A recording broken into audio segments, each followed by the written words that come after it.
third reading of the Franklin Town Board to order.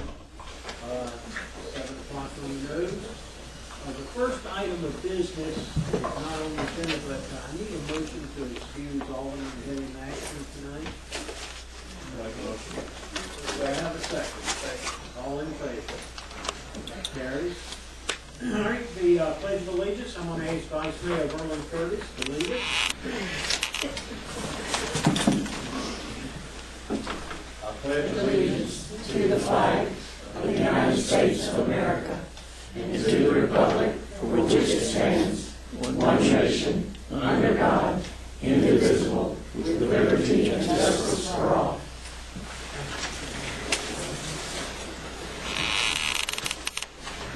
I'll entertain a motion to adopt the proposed agenda as it is. Are there any changes on the proposed agenda for tonight? All right. I'll make a motion to adopt. There being none. Okay, second. Passes. All right, looking for a motion to approve the October the 6th and October the 28th board minutes. I need a motion to approve those minutes. All right, you have a motion? I have a second. All right, all in favor? Aye. All right, passes. Okay, ladies and gentlemen, we have a public session. We ask you to limit the public session to around 5 minutes. We have one person signed up. Is anyone else that wanted to be heard in public session? If not, Mr. Monteith, you're signed up. Right there at the microphone, sir. I got a big voice. Okay. We are starting what is called the New Hope Center. And it's a rehabilitation center for men in Macon County. I've heard a lot of people already calling it a homeless shelter. It's not limited to homeless men. We will have a facility for homeless men, but it is a rehabilitation center. It's a 6-month program. And we need the support of the community, especially you guys that are sworn in to protect and serve the community. We need the support that you guys can give to us. There's a huge need, and I've heard a lot of people say that there's not a need for it here. But I challenge you to go and talk to CareNet and some of the other places, some of the other ministries in the area, and find out how large the need really is. Last week, I had over 15 people call me and have nowhere to go when it was cold. And it's just every single day we're getting hit up on Facebook.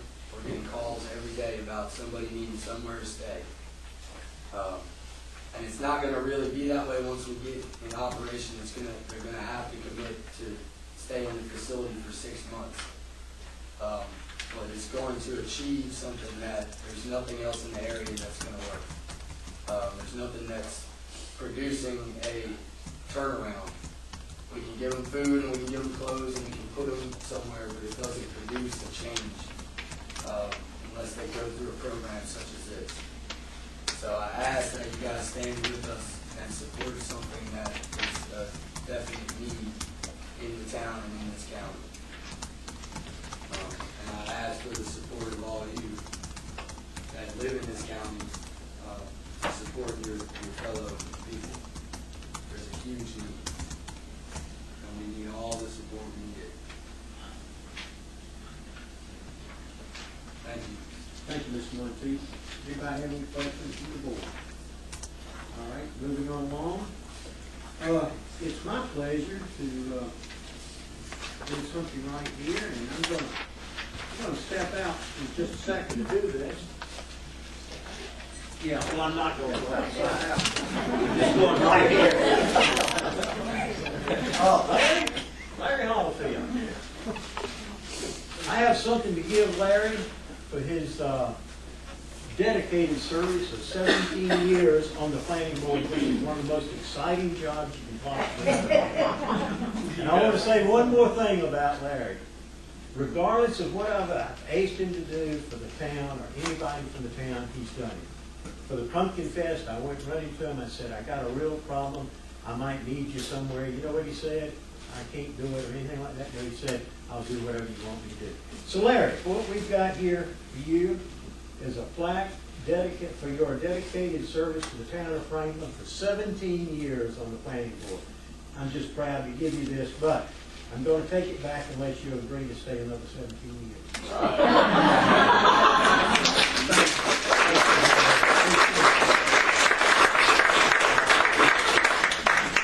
Fully had a lifetime appointment. I probably did too. You can have the paper bag if you want. You'll try to swap it then. That's right. All right.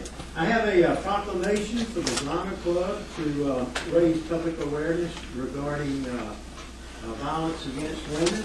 And I'm going to find it here. We are stuffed in a lot of papers back here tonight. Okay. This is a proclamation for the Zonta Says No campaign. Whereas we as citizens of this community recognize the worldwide problems of violence against women occurs even here in Franklin, North Carolina. And whereas violence against women is traumatic to the body, mind, and spirit, and can prevent people from being fully active participants at home and in the world. And whereas violence against women costs the nation billions of dollars annually in medical expenses, police and court costs, shelters and foster care, sick leave, absenteeism, and non-productivity.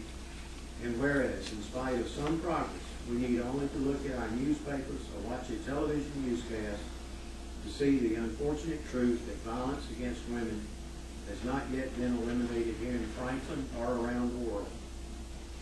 And whereas we support efforts of individuals and join organizations such as the Honor Club of Franklin area to raise awareness, stimulate discussion, and advocate for local solutions that will curb violence against women. And whereas these local people join thousands of others from around the world to assert that the right of women and men to be free of violence is a fundamental human right. Now therefore, I, Robert S. Scott, by virtue of the authority vested in me as the mayor of the town of Franklin, North Carolina, do hereby proclaim that on November 25th and during the 16 days of activism, all citizens are urged to support work to end violence against women and to eliminate the detrimental consequences it has on the well-being of our community. In witness whereof, I have hereunto set my hand and cause to be affixed the official seal of the town of Franklin this 3rd day of November 2014. Do I have a motion to adopt the proclamation? Do I have a second? All in favor? Okay, I'll be signing this. Peggy, would you give us just a real brief rundown of what really is Zonta?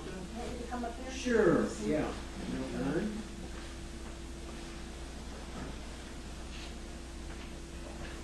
I didn't know till a few minutes ago I was going to be asked to do this, so I'll just speak to you. Zonta Club of Franklin is a chapter of an international organization. We were established 10 years ago in 1998. Donna Terrell was very instrumental in starting the club here. And locally, since we've been in existence, we've promoted, raised funds to promote programs for REACH. We set up an account with Lincoln County Health Department for women to fund ongoing programs providing mammograms and pap smears for women that would otherwise have no other form of payment to cover these costs. We've supported mental health professionals, the Oxford House. We've sponsored a human trafficking seminar in connection with the court system and the police department, and more recently with Kids Place, and programs through Angel Medical Hospital, as well as the Women's New Life Crisis. We have established a local scholarship for women, and we contribute internationally to funds for scholarships for women, and in particularly in careers and programs where it's been normally a male-dominated field. Why we are here tonight is to support the international campaign to say no to violence against women, and we will be around town with orange ribbons, and we hope you will wear one and support us in this campaign and do all we can to prevent violence. And thank you very much for your time, Bob. Well, thank y'all for what you do. You're a vital part of the community. Thank you, Dan. Okay, we'd like to leave you with some ribbons. if you Sure, would. You'd yeah, like to support just, us.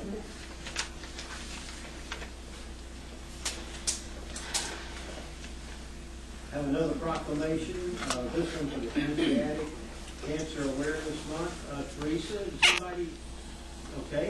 Y'all want to come over here while I read this? And sign it. You want anybody else to come over Well, here? actually, can I just say a couple of Sure, I wish you would.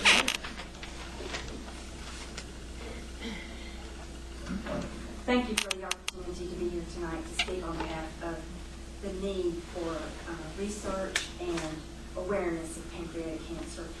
I'm here speaking for my mother-in-law, Margaret Ramsey, who is homesick. But as you all know, we lost my sister-in-law, Diane Forsythe, to pancreatic cancer this past year, not very recently. And this has been very near and dear to our hearts as our family was touched by this dreadful disease.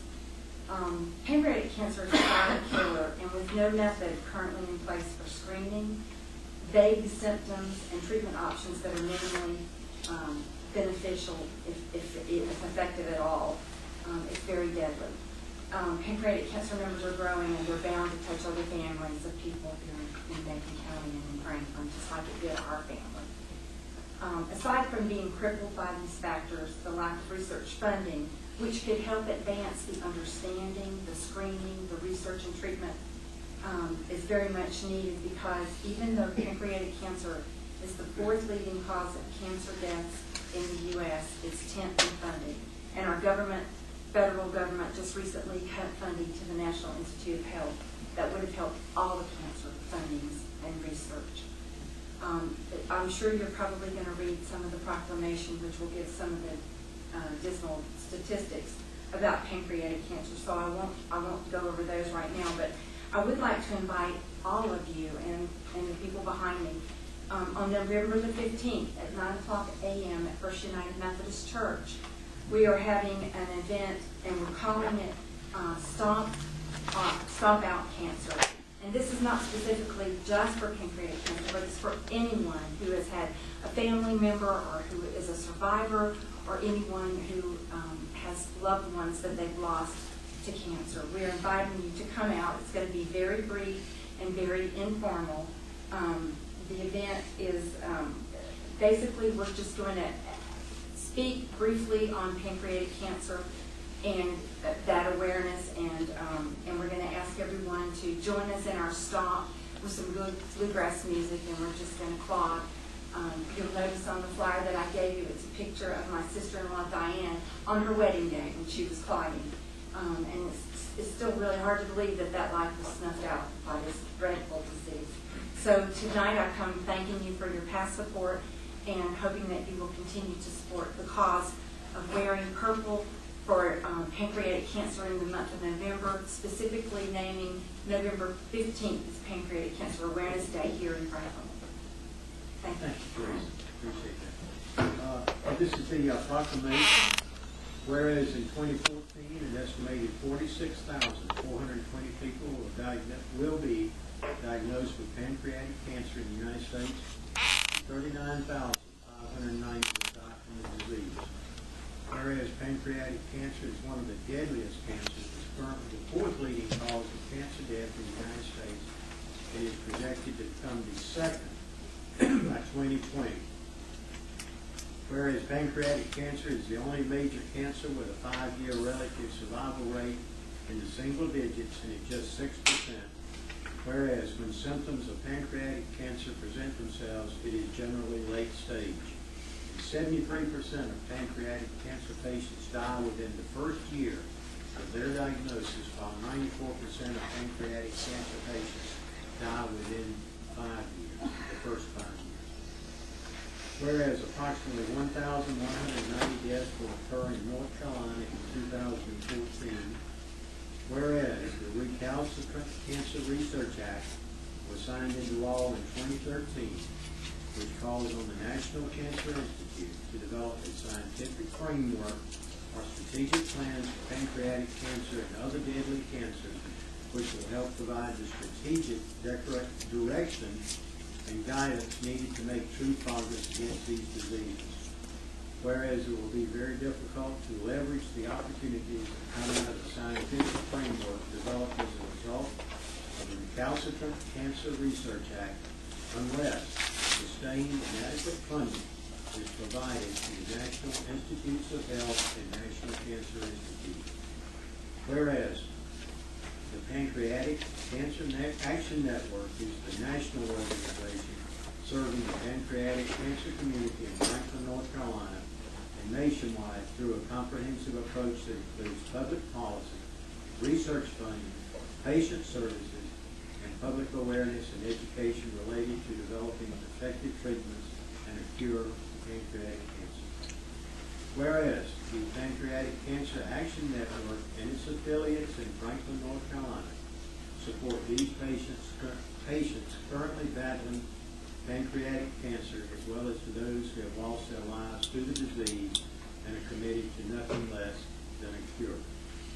Whereas the good health and well-being of the residents of Franklin, North Carolina are enhanced as a direct result of the increased awareness about pancreatic cancer and research into early detection, causes, and effective treatments. Therefore, be it resolved that the Franklin, North Carolina Mayor and Board of Aldermen designate the month of November 2014 as Pancreatic Cancer Awareness Month, and specifically November the 15th, 2014 as Pancreatic Cancer Awareness Day in Franklin, North Carolina. Do I hear a motion to adopt this proclamation? All in favor? Okay, you want to come up? Well, let's see here. I'll sign this and then we'll get the clerk to sign it. Okay, Teresa, thank you so much.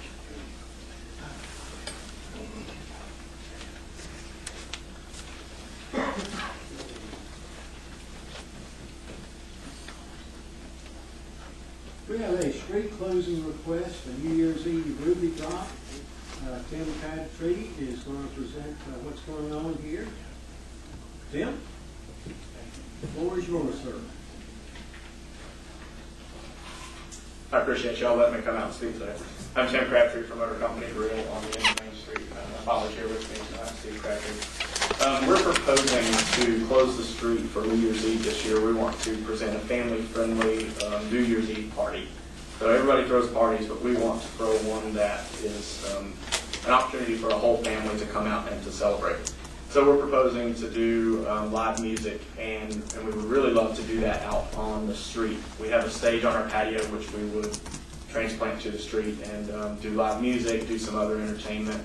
But the big event will be at midnight. We're going to build a ruby that will be lit from the inside and drop it at midnight. So town in Georgia, I don't remember where it is, does the possum drop, and they're famous for that. New York City has their ball, Georgia has their peach, but in Macon County, we want to do a ruby since we're the gem capital of the world. So that's kind of the basics of what we'll do. We do serve beer and wine, and we'll have champagne, but if the street closing happens, we will provide security to keep that on our property so that no alcohol goes onto the street. And so that's about it. We will also be approaching TDC and TDA for potential funds for marketing and just to get the word out. And we're hoping to bring a lot of people to downtown Franklin and Macon County in general for that. There's really nothing going on in the wintertime in Macon County. We all know that. And so we're helping, hopefully with this event, to try and bring some people to our area and provide something for our locals to do. So that's what we've got. Any questions from the board? Comments? We're just like you just want to close We're- the kind of south Yeah. lane only there. Right, we're proposing from Town Square to, rather than, we don't want to close the whole Main Street. That's necessary, but Not the whole street. not the whole street, just essentially in front of our restaurant, but from the south side of the square there, yeah. So we have to go up and around Church Street. Right, then, yeah, up by the courthouse and then up to First Methodist and around. And the event will be, we're hoping to do 7 p.m. to 1 a.m. I can still look at that. Yeah. sir. Okay, so what you're requesting is basically just that street closing. That evening to close the street, that's correct. All right, do I hear a motion? Close the street? Okay, all in favor? Thank you so much. Now, okay, I would like to correct one thing. You know where Grasstown is? I do. Where is it? Well, the first possum drop started in a small town in Georgia. Oh, yeah, that's the original. No, Clay Logan dropped it because he sold roadkill. Now, PETA won't even let them drop a live possum. That's got to be a stuffed possum in a cage. But we're not going to hang any animals in the air, so. Thank you. Okay, thanks, guys. Appreciate it.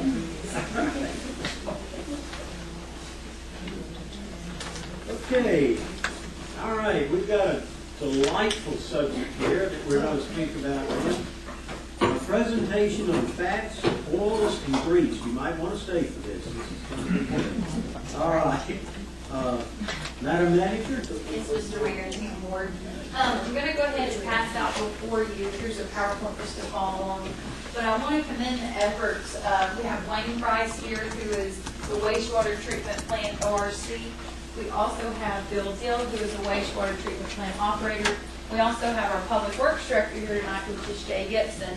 And all three of these individuals have worked very diligently the past few months and probably years to get this plan in place, because it is a problem that the town is facing with the fats, oils, and grease that's currently going into our sanitary sewer. So at this point in time, I'm going to turn it over to Mr. Wayne Price and Bill Dill. And Mr. Gibson, if you'd like to say anything, you're more than welcome to come up as well. And I'm going to give a little bit of history of the issues we're facing in the PowerPoint to kind of show you why it's important that the town may be looking at adopting this policy. Mayor, Board, this is a policy that Summer said we've been working on for quite some time. Jay, myself, Summer, and Bill have put a lot of time into this, trying to get the best we can to get a picture of what this animal, vegetable origin, fats, oil, and greases is causing into the infrastructure of the town system. Fat, oil, and greases comes out of every home, every restaurant, every school, nursing home, so on. Any place that cooks food, this stuff originates and it comes into our infrastructure. And when it hits the infrastructure, it begins to cool down. You've got a picture here. Bill's going to go through this a little bit, but this is what this stuff looks like in jail. And it begins to build up on the inside of our manholes, our sewer system pipes, our wet wells and pump stations, and eventually it gets into our sewer plant. Fats, oil, and greases do not break down. A lot of people say they have chemicals that will dissolve this stuff, and it's gone. It's gone just for a few minutes, and all of a sudden it shows back up a few feet down the line, or even a plant. This stuff causes breakages and blockages in sewer lines, manholes, and it causes sewer overflows.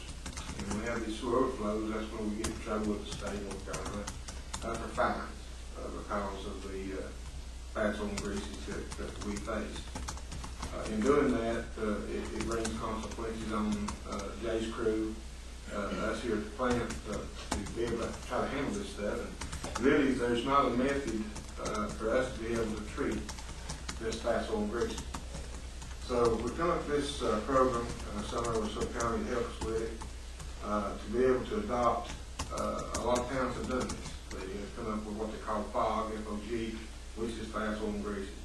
And they're enforcing it upon all of their restaurants, businesses, to be able to be more compliant with keeping this stuff out of our system, because it does cost us money. And as most of you know, we spent a little over $5 million in this past year for infrastructure and also headworks at our plant. And already we've got about a quarter of an inch to half inch of fats, oil, and greases in our EQ basin down there that can't be got off. We have no way to get it off. And it also comes on into the plant. And when it gets into the plant, it begins to stick to the microorganisms or the particles in the sludge. And it won't settle because it floats. and then it ends up in the Little Tennessee River, and that causes problems.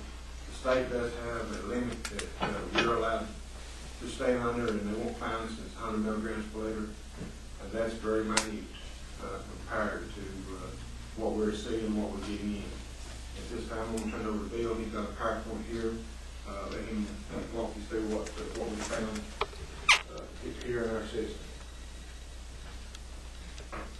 As Wayne said, this is a program we've been working on for the last 6 months to a year, trying to get it fine-tuned in, and you're going to see some pictures that you might not really understand, so we're going to try to explain those as we go through. So what we've got here is a pipe from a grease trap in town. One of the grease traps here in town would never pump their grease trap, Well, finally it got to the point where it clogged their pipes up going to their grease trap, and it backed up into the restaurant. And when they finally decided to fix it, that was the piece of pipe that was laying there that day. I went to check on it to see what was going on. So you see the problem right there whenever you don't have a proper cleaning techniques, that the pipes themselves, and that's what would happen in your collection system lines as well, on down the line. You just take that pipe and increase it by 4 to 6 inches, and then that's what Jay deals with. So that's what that picture is. And then you've got the types of fats, oils, and grease. You've got non-polar and polar.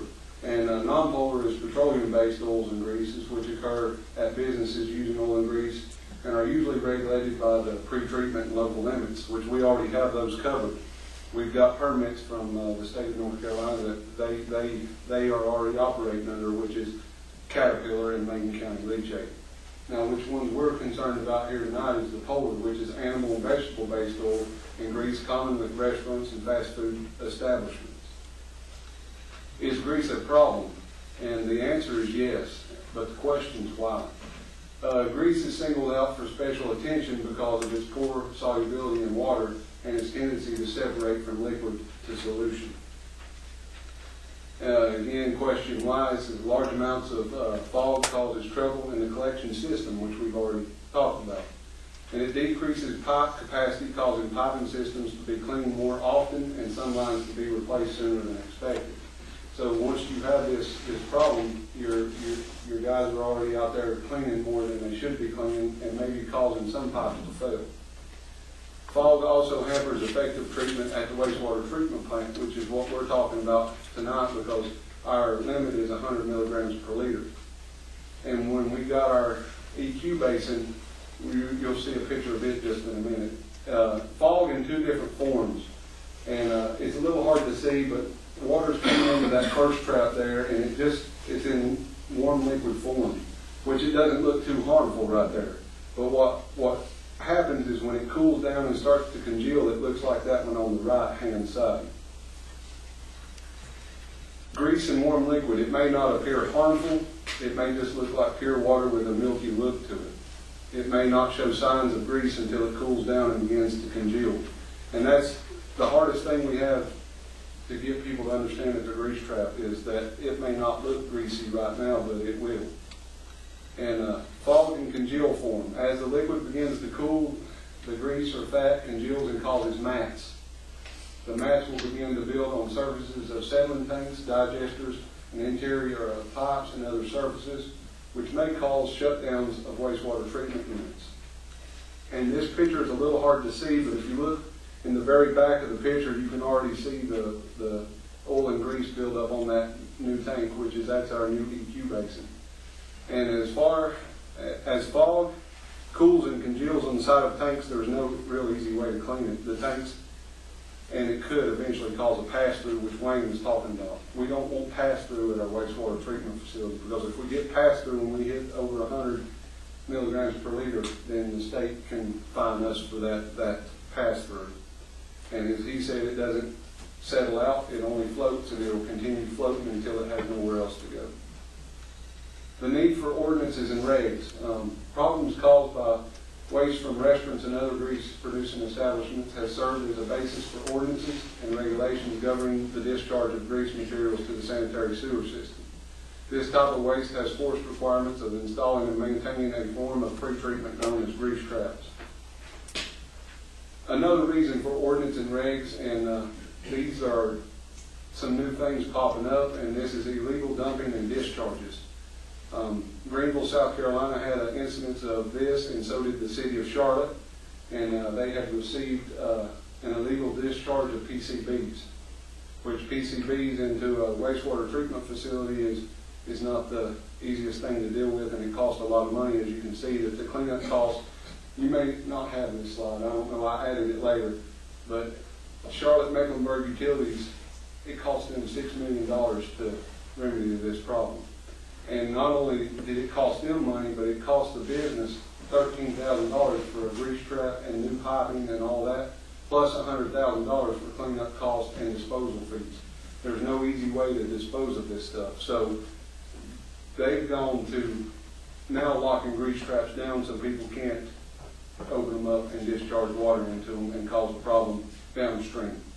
So that's another reason for ordinances and regs. And there you see a picture of a grease trap from the city of Charlotte where they found it at. It was at a food line, actually. So the truck just pulled in, it had a camera there, and the camera was facing towards the door instead of the grease trap, so they didn't catch who did it. But that's PCBs. It looks like motor oil inside that grease trap. And what is a grease trap and how does it work? There you see the sink. That's representing the restaurant. It flows in through an influent T, which is on the inside part. It comes through that T and comes down, and then it'll flow through a baffle wall or a T into the effluent side. And then it'll come out the effluent side into the sanitary system. So how does it work? It says water flows from the food service establishment. It flows into the trap through an influent T. The trap includes a minimum of 2 compartments, an influent and an effluent. The flow between each compartment is through either a 90-degree fitting or a baffle. It leaves the grease trap through an effluent T to head into the city sewer. Food particles settle to the bottom of the trap, and the grease rises to the top. So you want your food to settle, and you want the grease to rise to the top. And as it begins to cool, the grease does rise to the top, and then the water is then allowed to pass through the baffle into the effluent side. So you've got the influent side and you've got the effluent side, and it'll pass through the clean water well. Once the effluent side, the same process takes place again.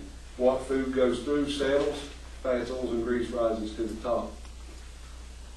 And then the clear water passes through the effluent T to the city sewer. And this is some of the problems that we've been seeing as we're doing inspections. Missing T's, baffle walls broken, or no baffles at all, no access to both ends of grease trap, excess buildup of grease, grit and foreign material at the bottom of the grease trap, and improper cleaning techniques. And there you see a picture of a missing T on the effluent end. As you can see, the grease is floating, and it's just passing through that T going into the sanitary system. Right there is a baffle wall that is broken. You can see the pieces laying on either side of the grease trap. It's deteriorated, and it ain't even working the way it's supposed to be working. And this one, you'll have to look to the left. It never had a baffle, so it's just an open tank. Water just comes through, and what you've got is what you've got. You've got no settling on the left or the right. And no access to both ends could be covered with dirt or pavement. And here you see one we've uncovered on the hottest day of the year. It was covered with dirt and grass on the effluent end. So the only side we were looking at was the influent side. And it was always bad, and the restaurant couldn't understand why we had to keep telling them to get it pumped. So we decided to dig up the other side and look at it. And this has become a bit of a problem here is excess buildup of grease, and when they're not cleaned properly, this is what happens. You see 6 to 8 inches of buildup on that one on the left, and then you've got 4 to 5 inches of buildup on the right side. So you're getting a buildup of grease, especially on the top of the water level. So that's where it mainly builds up the most. And then you've got grit and foreign material on the bottom of the tank. There's an old piece of a T that broke off and is laying in the bottom, and a lot of them now have grit in the bottom of them. And our septic guys don't want to pump that grit out of there because they don't want it in the truck. So they leave that part, but it's already in there. And then the main thing is improper cleaning techniques, and education is the key. You know, that's one thing that we're really wanting to get out to the food service establishments is the education part of this, and why it's important to keep those things cleaned out, not only for them but for us. And that's the presentation on the FADS ordinance. I'll say this, gentlemen, that was an excellent presentation. One of the best we've ever had here that took a complicated subject and even uncomplicated. Thank you. All right, does the board have any questions or comments? I just want to emphasize that in addition to the direct costs of cleanup that we're talking about, there are other costs that we incur by incorrect disposal like this. You have backups in the homes that you have hit an innocent homeowner and they end up coming to sue us, and it can be caused by this stuff. So some steps that you can take to limit the town's liability for that, or to adopt a policy like this and make sure that, like that last slide that Bill read to you, make sure that the word about what the policy says gets out there. Those two things will help offset liability in the case that you do get sued for that. What's our plans for educating? I mean, you say education is key, and I understand that, but what plans do we have? Do we plan on visiting every restaurant or food establishment? In the past 3 years, the town had a policy where we send out flyers. We send out flyers to the homes and stuff. And the town is required by the state to do that twice a year. That helps. But yet, a lot of stuff is trash. They get trash and throw it in the trash can. They don't read it. A lot of towns have gone to the place where they're presenting an education program. Like right here, we could have it here maybe twice a year, send out flyers to the restaurant owners and notify them that we'll be putting on an education class that they learn about fats on greases. The town, if we adopt this policy, can be able to find these people, to re-incur costs, from what it might cost the town to replace a sewer line, a manhole, clean up a pipe in the state. And education is key, but it's going to be something that we'll have to go with, and we're going to need board's help for that also. And the other key to that is, we know that some restaurants only come in and stay 6 months and then they're gone. The hardest part is for them to understand that the people there before them may have left this grease trap in a mess. They don't understand already they came in and now you're telling me I got to spend $300 or $400 right off the bat to clean this thing because it's bad. You know, we've got such a turnover of restaurants here. You know, the ones that are good that are staying, that they really understand what we're trying to do. But another problem is turnover of the restaurants themselves too. How often do you inspect? Every month. We get 1 month list. We have 1 month list. We've got a list for every 2 months and a list for every 3 months. We have basically, I think it's about 110 or 115 grease traps in town. And we've got about 25 to 30 that we check every month. And on the second month, they get checked again, plus about 30 more. And then on the third month, they check every one. So it's a full-time job, and then it's even get worse. It's going to get more complicated. How can you, in the future, I don't have any problem with the ordinance or anything, I don't think it's something we need, but we need some way also to test it or acknowledge that it is working. Is there some way that you? There is a sampling program, and that's one thing that Summer and I talked about. There's equipment out there that we can buy and build and run a test with. It is expensive. Matter of fact, I think it's about $10,000. And to regulate this, to be able to keep them below the 100 milligrams per liter, where we don't have no fines, no spills, no breakage, no blocking, and no pass-through, then we're doing our job. A little bit of front or something like that, it would cost us 10 times that. Yes. In the long run, we Yes. don't know that. Any further questions, comments? Madam Manager? Sir, I'd just like to thank you guys again for the hard work they put into this. All right. I'm just curious about something. Are there any biological agents or something doing any research on agents? Those have been tried, but they've been proven not to work. They might work inside the grease trap, and like Wayne said earlier, 10 foot down the line, all of a sudden it starts forming back. Okay, I'll call for a motion to adopt the fats, oils, and grease policy as presented. All in favor? All right, a resolution to establish a minimal tax. Madam Tax Collector, Jesse, you have the floor. Mayor Board, I'm here tonight to ask the board to adopt a resolution to establish a minimal tax of $5. Currently, we're doing $4.69 as our minimal for the last 12 years. If adopted, this would begin the tax year 2015-16. This is all your tax bills that are at $4.69 or less currently that we don't send a bill out for. And that's because of the cost of our postage, cost of supplies, labor costs, and also staying consistent. The county minimum has been $5 for the past several years as well. And we would just ask if the board would consider adopting the resolution to make it an even $5 instead of the $4.69. Any questions from Ms. Wilkins? I'll entertain a motion to adopt the $5 minimum tax. I think that we need that.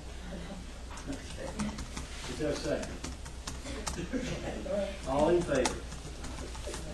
Thank you. Well, I also need to ask for the 2014 tax bills approval to release. There's 121 tax bills totaling $246.67, and I need approval from the board to release those. That's 200 tax bills under $5. 121 tax bills under $4.69, and they total $246.67. Okay, so you just like to release. I need approval to release them. All right, I'll entertain a motion. Second? Second. All in favor? Thank you. All right, we have a request to, let's see here, we need to forward the rezoning petition for 2 parcels of land on Gavel Lane, and we need to send this over to the planning board. Justin, you want to make a presentation? Yeah, this is just forwarding of those two parcels for the Macon County. Just forward them on to the planning board for their recommendations to look at it for the potential of rezoning. Do I hear a motion? Second? Okay, all in favor? Okay, sir. We eventually gonna get a layout or a map showing exactly where this is. Oh yeah, I have one. Okay. There's that in the application. Okay, I need a resolution to support the town of Franklin in applying for the North Carolina Department of Transportation Bike and Pedestrian Planning Grant. I'll entertain a motion to adopt the resolution to support the town in applying for this grant. Mr. Mayor, if I may interject one thing. Yes, you may. Mr. Setzer, there's a correction to the resolution that's presented here before you, and he's gonna distribute those. A couple other wording that needed to be added, nothing to concern about. Okay. I noticed in the resolution it had the town part. How much is the grant for? The grant, I've got a quick overview of the grant. The grant is a North Carolina DOT grant that they've opened up just about a month ago for municipalities to apply for planning grants for combination bike and ped planning grants, or they could just go for single bike or ped. I'm going to try to apply for a combination, and in the resolution, Mr. Mayor, has their the town being our population as part of the Secretary of State of North Carolina is 3,933. We are applying for the lowest, which is 10% match, and I'm gonna apply for the highest amount we can, which is 36,000, to write a comprehensive bike and ped transportation plan. Okay. All right, do I hear a motion to allow us to proceed with applying for this grant? That's unusual. Is there a second? All right, all in favor? Was that correct, Madam Reader? Thank you. Okay. All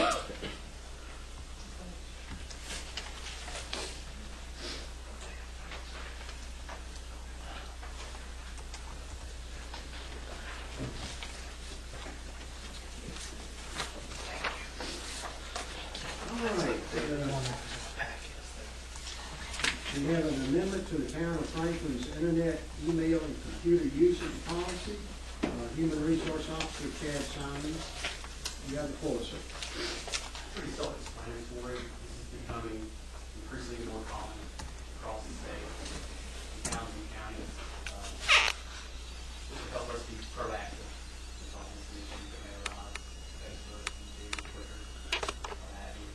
Rather than react in a knee-jerk way, we'll have a policy we can point to and enforce appropriately. We're not trying to play Big Brother. We're not going to be trolling employees on Facebook or Twitter, but this will help us be consistent and treat black cases alike. All right, any comments, questions? Do we have a plan to educate all of our employees? Every employee officer is assigned to call. Okay.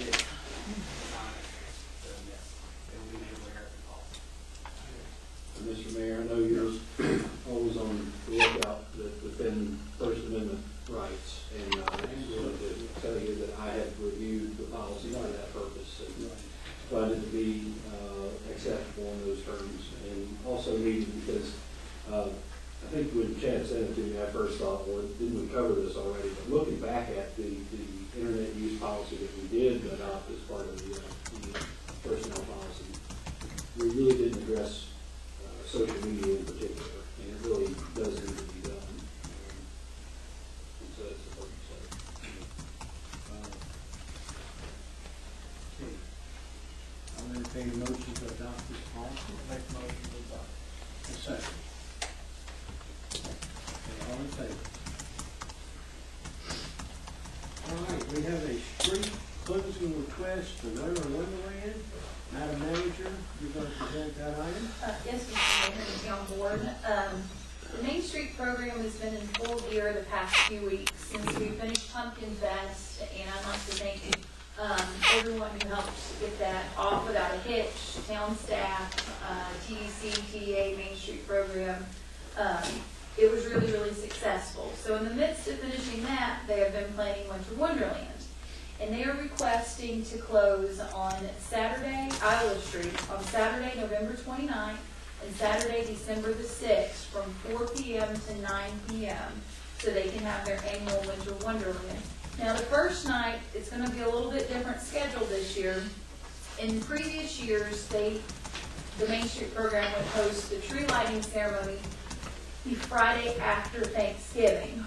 Well, in order to try and make this flow easily with Small Business Saturday, the Main Street program is wishing to combine the tree lighting, Pictures with Santa, the wagon rides for the first Saturday, November 29th, and that will be from 5 to 8 p.m.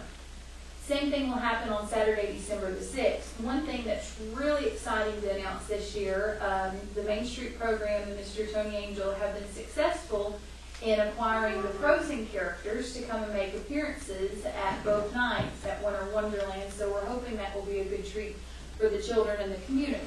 The request tonight is, if the board so feels, to allow the Main Street program to close Iowa Street for Saturday, November 29th, and Saturday, December 6th for the annual Winter Wonderland. All right. All in favor? All right, we have a board appointment of an interim finance officer. Madam Manager? Yes, Mr. Mayor and Town Board. As many of you are aware, our previous finance officer, Ms. Janet Anderson, has retired. Therefore, that leaves a vacancy in that post, and pursuant to GS 159-24 and to Chapter 31 of the Town of Franklin Code of Ordinances, the Board of Aldermen is required to appoint a finance officer to serve at his pleasure.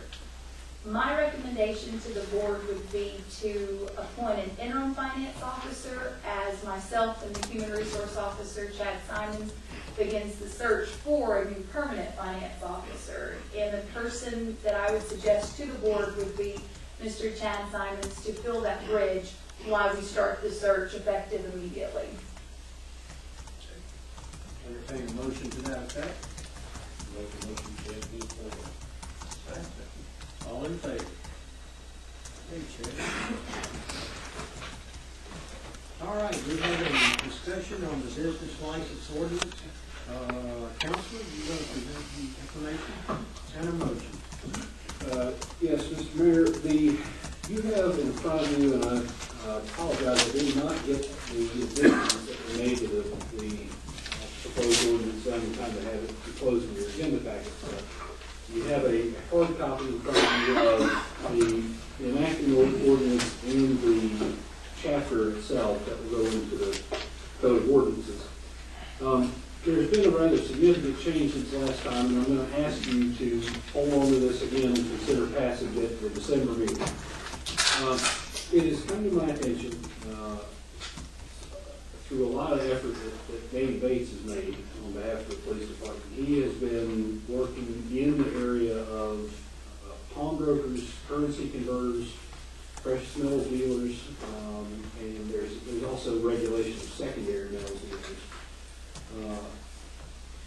And the police department in general has made a lot of effort, put a lot of effort into regulating those businesses. There are, in fact, one of the things that they have done now is set aside budgeting for a program that allows,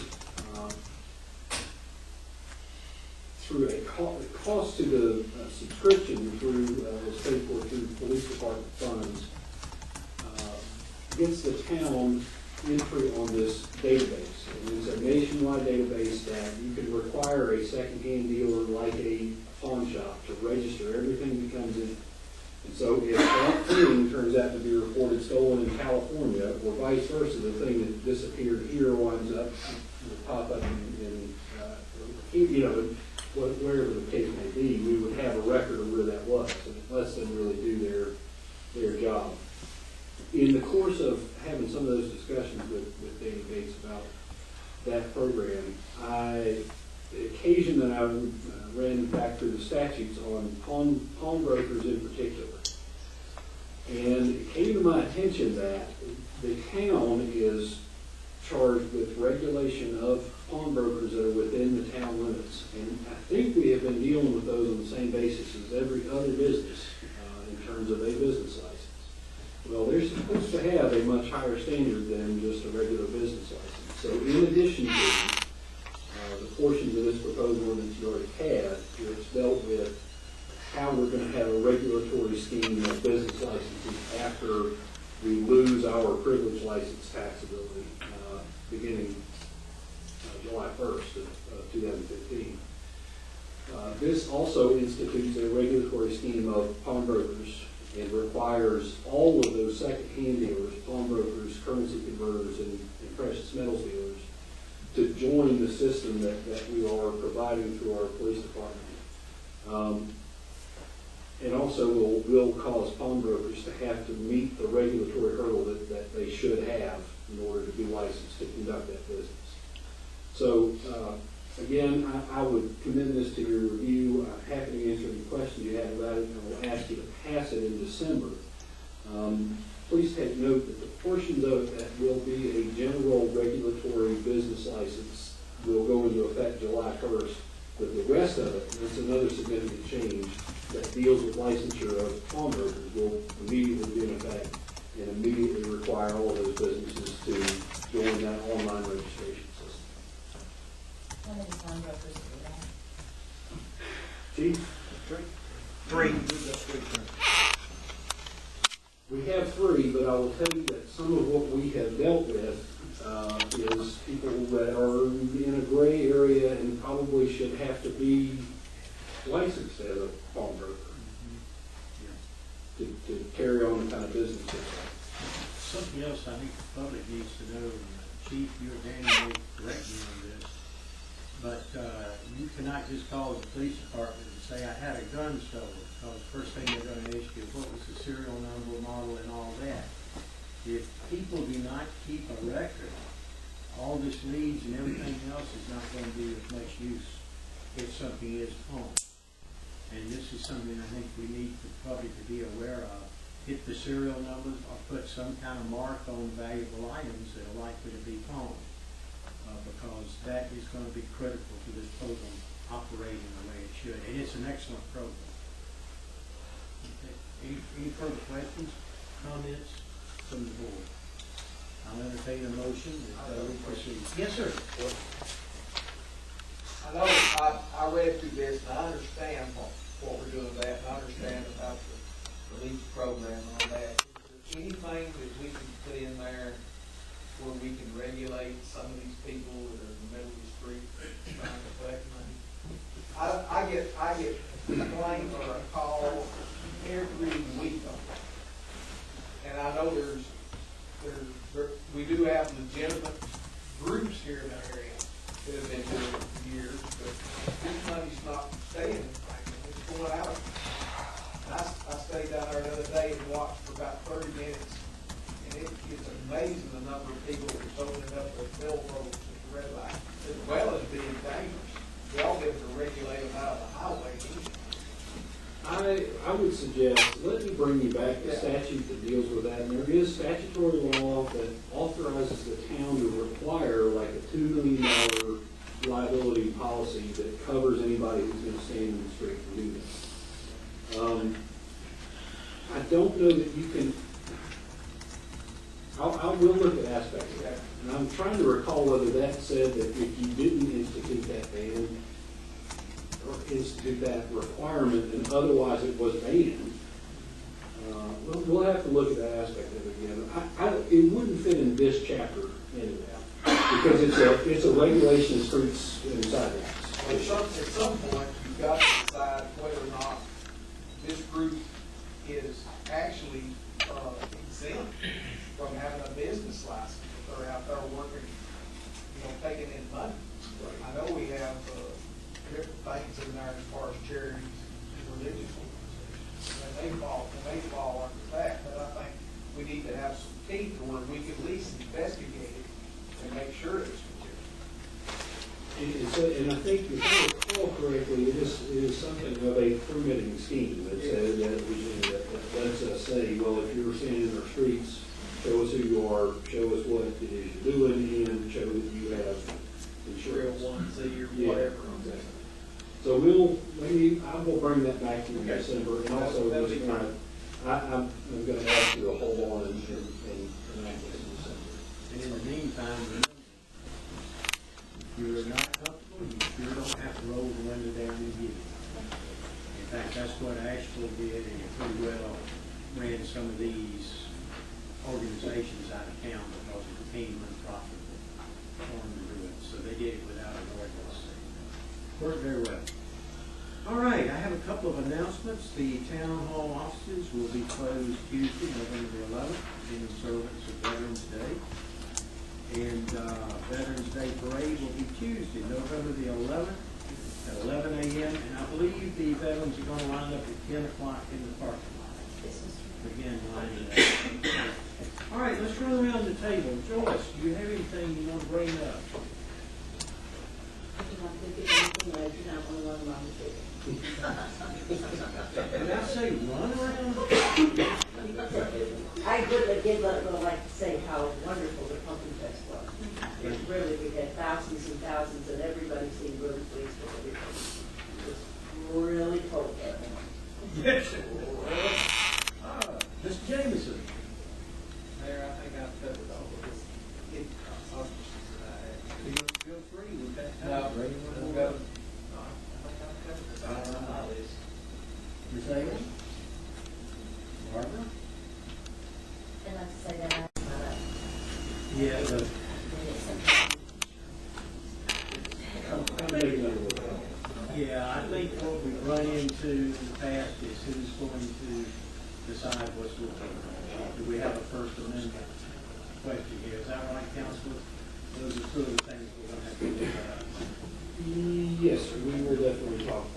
we'll get it done.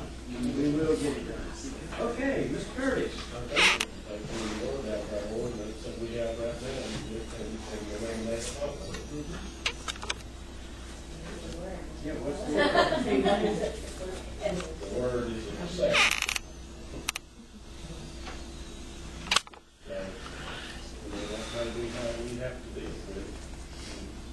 It may hurt, some of the other organizations, but I'm sure they can find a place here in Franklin because they are looking. That's all I have. All right, sir. Is anybody else? All right, there being no further business, Madam Manager, do we have anything further? No further business, I will adjourn. Pardon? What time is it anyway? Yeah, it's, I make a motion to adjourn. all right, the new time or old time? George, you second that, didn't you? Yes, sir. All in favor, and I want to thank everybody for coming tonight. It's been a really good meeting, and we really appreciate the enthusiasm and the participation. Thank you. We stand adjourned.